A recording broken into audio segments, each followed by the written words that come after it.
Campaign कर रहा था, अब सोचिए आपका वालिद क्या कहता। आज जमहूरियत पे, वफाक पे और अवाम के जेब पे डाका हुआ। आज कठपुतली हुकूमत कामयाब हुआ। आज कठपुतली हुकूमत ने अवाम पे जुल्म किया, वफाक पे जुल्म किया और जुडिशरी पे जुल्म जारी है। लेकिन पाकिस्तान पीपल्स पार्टी, मुस्लिम लीग नवाज और सारे जो अपोजिशन में जमाते हैं, हम मुत्तहिद हैं, हम मुकाबला करेंगे। और मैं खास तौर पे हासिल बुज़िंजो साहब को सलाम कहना चाहूँगा। जिस तरीके से हमने ये लड़े हैं, ये लड़ाई लड़े हैं, हमने मिलकर ये लड़ाई जो है सड़कों पे और पार्लियामान में जारी रखना है। हमें अवाम को लावारिस नहीं छोड़ना है।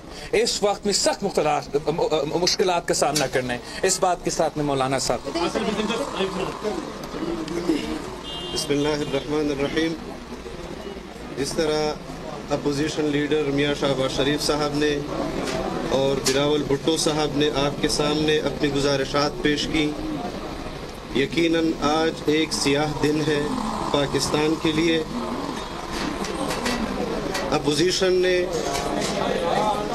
25 जुलाई को 2018 25 जुलाई के इंतखाबात के हवाले से यौम सियाह मनाया और 28 जुलाई को जमीयत उलमा इस्लाम के सरबराह ने क्वेटा मिलियन मार्च में हुकूमत को अगस्त के महीने में मुस्ताफ़ी होने का कहा और उसके बाद भी अगर वो मुस्ताफ़ी न हुए तो अक्टूबर में हम इस्लामाबाद आएंगे। इस ऐलान के बाद कुछ लोगों ने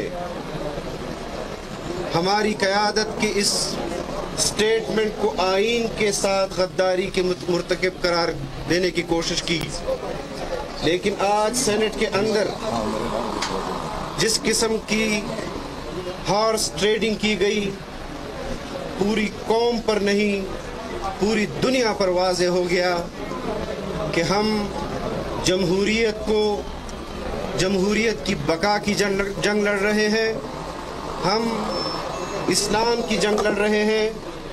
और इस किस्म की जमहूरियत को हम जमहूरियत नहीं मानते कि अलल ऐलान अपोजिशन की तादाद 64 है और खड़े होकर ऐलान कर रहे हैं कि हमने जो रिक्विजिशन जमा